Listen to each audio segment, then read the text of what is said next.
All right, welcome back, and this is the State of the Nation, where we take track of matters economy, politics, and everything in between. And of course, to help us navigate through this, very important conversation that concerns you, the common citizen. And in line with that, we invite you to be part and parcel of this discussion.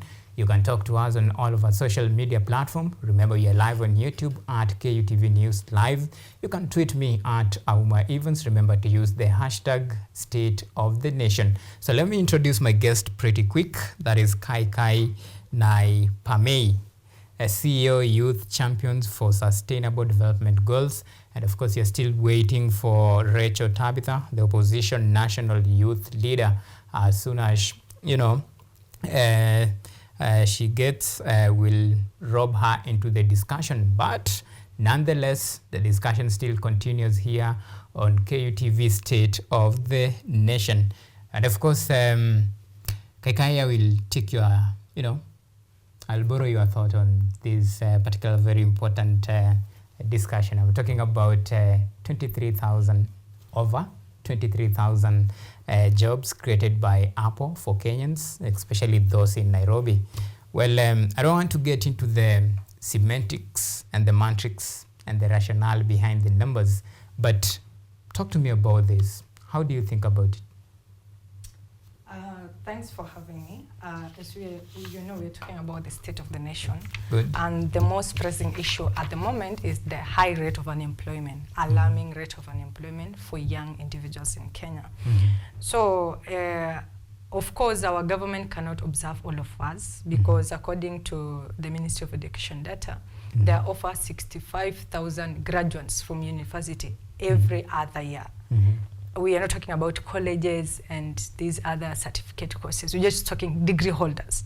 So you can see that is a very huge number of individuals transitioning from high level of education to job space. The first step where the government is focusing to create opportunities for young people is under agenda of digital superhighway. As you know, the government has 5 agendas, and one of them is digital superhighway, which deals with innovation and ICT. That is where Jitume initiative come in. That is where partnership with Konza City come in, which is under ICT. That is where the Tattoo City comes in. That is where Microsoft come in. That is where, Deloitte and companies like that who have partnered with different ministries to help the youth, first of all, to get skills. There is a huge gap between what we are taught in the university and what the job demands.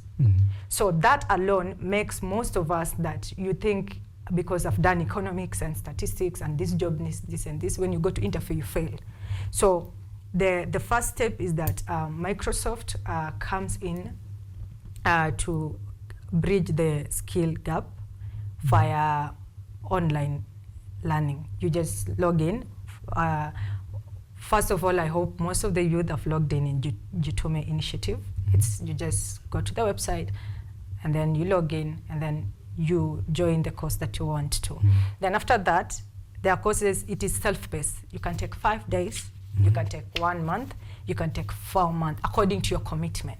Then you get the certificate, and then there are jobs that they have advertised there, and then you apply. But if you're already skilled, like people who have been doing online ALX, and those who have money, they've gone to Moringa and study this tech or upskill their knowledge from just the degree in the university to what the market demand, you can always apply. It has nothing to do with this narrative we have of saying Godfather and stuff like that. It has everything to do with your competence as an individual and your commitment to solve problems. That's the big thing. Young people should understand that what the job demands at this point is problem solvers, not just individuals who say, oh, I'm a software engineer. Writing a code alone doesn't solve a solution. But which kind of code are you writing? Which kind of back-end data are you bringing to the company? Which new technology are you going to help, for example, Safaricom to be able to maintain their system quickly without interfering with Kenyans on matters of transaction. Okay. That is what the job market demands. And that is what most graduates lack. We lack the problem-solving skill part. Okay. Yes. Well, it's good that as a graduate and as a normal Kenyan, it's good to offer solution and at least try to help the government create these jobs. But whose responsibility is it to create jobs for Kenyans? Oh, okay. Responsibility of job creation is two ways. Number one, the responsibility of the government is to create an environment Good. that individual can be able to create wealth. So what I mean by that is that the end game of you graduating is not getting an employment in government institution. Okay, I guess maybe our parents thought so, but the reality is education helps you to diversify your thoughts, helps you to get skills to solve problems, and if you choose your path according to your passions in life, you decide to open a company, either a software company, social media management company, whichever company you want to open, or you decide to do agribusiness. You go to the village, buy food stuff, bring it to the city, and sell it. The major responsibility of the government is to create that environment that after you educated, even if you don't get a white collar job, which we believe, quote unquote, that it is the most comfortable space, but it is not. Actually, business have more money than government jobs, but that's aside. The government responsibility is to create that environment that you can easily get a job in both private and government sector, and you can easily start a business and thrive. All right. Well, but is the government really, creating that conducive environment for Kenyans? There are some raising concerns about, the work environment for investors, that the policies that the administration is actually advocating for might actually scare away some, investors. And there is talk that some even have, shifted to our neighbors like Tanzania there. So this conducive environment that you're talking about, do you really think the government is, creating this conducive environment, given the high taxation that Kenyans are crying about every day? So, just because you're a journalist, I'd like you to be very specific. When you say there are investors getting out of Kenya to Tanzania or other countries, which specific companies? Which companies have shifted from Kenya to Tanzania? Because I really will appreciate if journalists and media houses have facts, not just because they read on social media that people are claiming to say, oh, investors are running away from Kenya. Be factual. For example, you can say, Nation Media Group, for example, let me give you a factual thing. Media Group have cut off employment because they said the economy, according to their company is scaling down, not scaling up. That is factual because it's out there and they have even published it.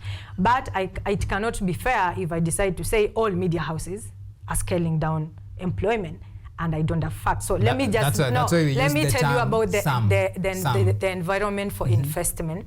Just to remind you that Kenya was ranked as the best investment destination for startup in 2023 by a global statistic company, and it attracted over $700 million US. So ask yourself, if it is true what you're saying, why will it be the leading in Africa? Well, we have the Federation of Employers who actually, if you follow the way you say you follow, they release a statement raising concerns about the state of the economy, the state of doing business in Kenya. And in their report, they detail some of the reasons that might have forced some of the employers to actually, some to scale down, as you suggest, and even some to cut completely. So I don't know if you're aware with that. That's why I told you some fear that, some of the policies that are being, implemented by the government might scare some investors, and that is a matter of fact. So let me tell you something about one thing that I think it has been done by the government, but the information is not in the public the right way that for them to understand. So investors fall under the Ministry of Investment, Trade and Industry. That is the ministry they fall in. And under that ministry, we have 3 state departments. State Department of Investment Promotion, State Department of Trade, and State Department of Industrialization. So in the specific State Department of Investment Promotion, it was not there initially. Remember, Kenya had a lot of bans in 2019, 2018, especially in exportation of meat, live and dead, both like live cows and nyama. And also the market for avocado was also banned during that time. And some medicinal agricultural products like chives. But after this government took place, it reconstituted the relationship of how Kenya attracts investment and how Kenya exports, and how Kenya can compete with the rest of the world in products which are from Kenya. So according to that program, where the government has pushed new policies and strategy, we got back markets like Iran, Saudi Arabia, Egypt, that we are exporting meat, both live, na nyama, you know, and just meat which is being chinjared here, and then we export it. Those are things that were being banned initially. That is creating an environment that Kenya can do exportation and compete with other countries, number one. Number two, initially, the State Department of Investment Promotion was not there. So matters of investment were handled together with matters of trade. Remember, investment and trade are not the same. Because an investor can actually invest in a holding company, and the holding company decide where to put that money to do trading. So trading and investment are not the same thing. But initially, since independence, Kenya has always handled investment and trade as one thing. But from last year, when the State Department of Investment Promotion was created, is where now they came and put a one-stop stop for Kenya Investment Authority, whereby an investor can access all bankable projects from all the ministries in our government, where we have what we call public-private participation. So any projects the government is doing, but they don't have enough funds to finish the project, they invite foreign and local investors to invest in it. And those projects are just out there. You go to K-Invest, the offices are open every time in Upper Hill, and before even an investor come to Kenya, they can log in the website, they fill in details, they assign an individual from Kenya Investment Authority to take them through all the interests they have. They are told these are the project Kenya have, and by the time they come to Kenya, they come and finalize the registration of the business that they want to start. And then after that, they are taken to the field. Because as I said, it's public-private partnership, PPP. Okay. All right. So if you see those are measures that makes investors to want to invest more in Kenya, and it boosts their confidence. So I will proudly say that the rumors that investors are going to the neighboring country are null, hot air, and void. All right. That is according to you, but information is there. I've challenged you. The Federation of Employers, go there, read the report, and you'll get that. But still in line with this, state of economy. Now let's talk about now tracking the economy. Now, up to date, we have a public debt of over 11.1 trillion as of December. This is according to the figures from the National Treasury. Compared to the the last time, that is in September 2022. When now the President William Ruto, of course, took over. And when you compare the statistics between the first 12 months of President William Ruto and his predecessor, that is Uhuru Kenyatta, there is a quite big comparison. Some might say appetite, for borrowing, because this is a staggering figure if you ask me. This is at least he has borrowed over 1.2 trillion. That is over as from the time he took the mantles of power up to now, compared to his predecessor, which was around 437 roughly there, billion. Well, this is a president that said that, he does not encourage borrowing. So what could be the reason that maybe could, fuel the desire to actually borrow? So first of all, let's remember the country with the biggest debt in the world is the United States of America. But you're talking about Kenya. Yes, I'm starting the history of why countries borrow. So let me just take the floor. So I'll ask you, is the United States of America limited because their government has the biggest debt? The answer is no, because you know very well it's the most powerful country in the world. So the other thing that leads to borrowing for countries, before I come to specific point, I just want people to understand. The other reason why countries borrow debts is because there are targets. For example, we have Vision 2030, which is under the United Nations Sustainable Development Goals, that each country should at least achieve 80% of each of the 17 goals. Then you ask yourself, Kenya is not like DRC. DRC has gold, it has diamonds, it has different types of minerals, which they can actually trade in. They have huge amount of it that they can get a lot of money and do development. What Kenya only has is coffee and tea and flowers, and of course skilled labor, which is educated population. Those are the only things that we have. And you all know that agriculture cannot give you a lot of funds for development like minerals. So first of all, it is very justifiable for Kenya to take debts for development. Okay. Yes. Number two is, you've said the appetite. So the problem started back in 2013 because the government took a lot of debts, and on paper they said it's for development, and also they said it's for the initiation process for sustainable development goals in 2015. But as you ask yourself, have we, by 2022 election, how many goals did Kenya achieve then? Okay. Well, before we even proceed... No, before I finish the loan thing, let me just say there is good news. Like, I think you've read, you're a journalist, that Treasury just released a report that Kenya has paid out of we took a loan of $2 billion US dollar Eurobond, and we are supposed to pay back $3.1 billion US dollar. You need to understand why loans make African countries go bankrupt and go, hayway. It's because you're taking a loan of $2 billion and you're paying back with an interest of $1.1 billion, more than half of the loan.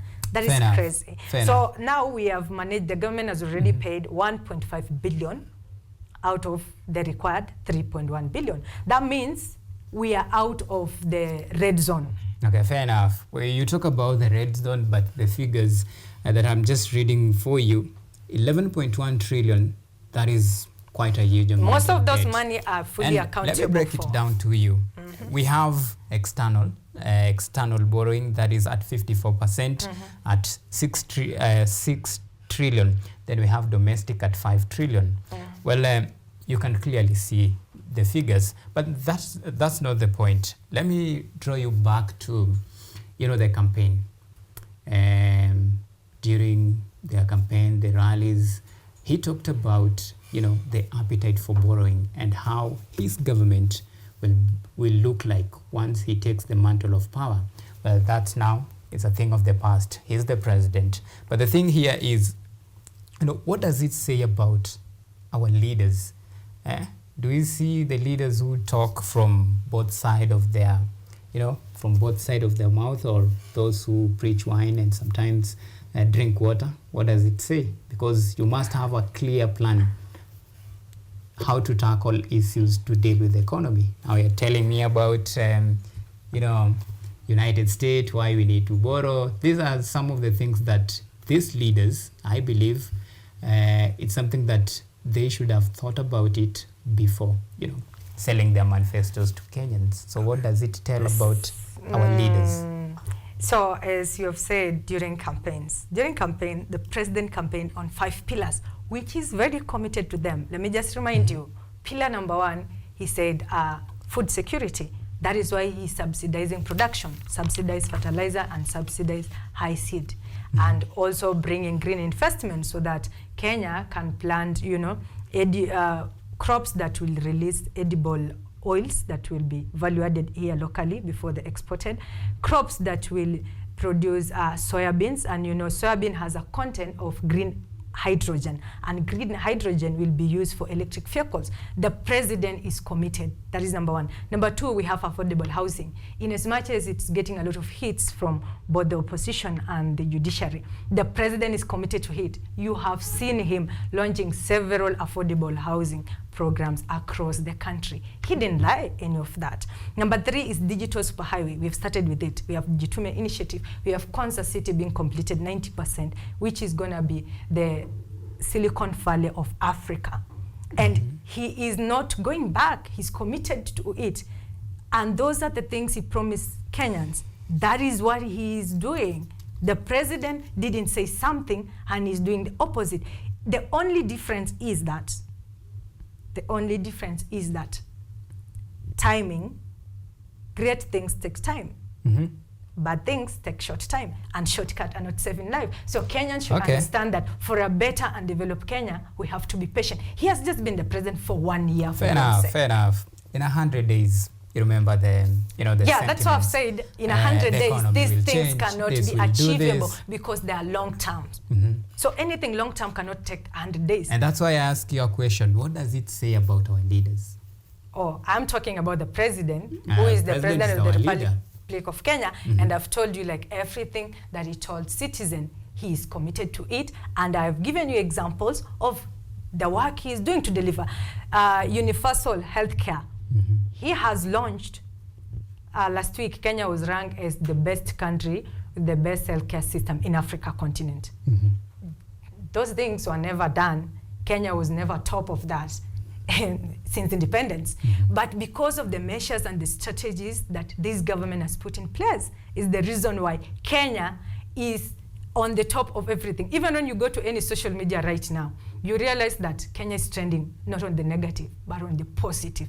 And that should give you joy as a Kenyan. In as much as Kenyans are saying the economy is tough, trust you me, the world economies, things are very tough out there. My friend is studying in Germany, and we export a lot of things from Kenya, agricultural related. So the other day he was sending me a picture. He went to buy, capsicum. One capsicum was going at 200 Kenya shillings there. And here at home, we are buying the same capsicum at 20 shillings, and we are complaining. All right, we are running out of time, and this is a very important discussion, by the way, but time is actually not on our side, and my director is literally screaming on my ears. Anyway, so let's take a short break, and of course up next we'll be up with some other news. Remember, this has been State of the Nation, where we take toll and track economy, politics, and everything in between. And my guest has been Kaikai Naipamei, CEO, Youth Champions for Sustainable Development Goals.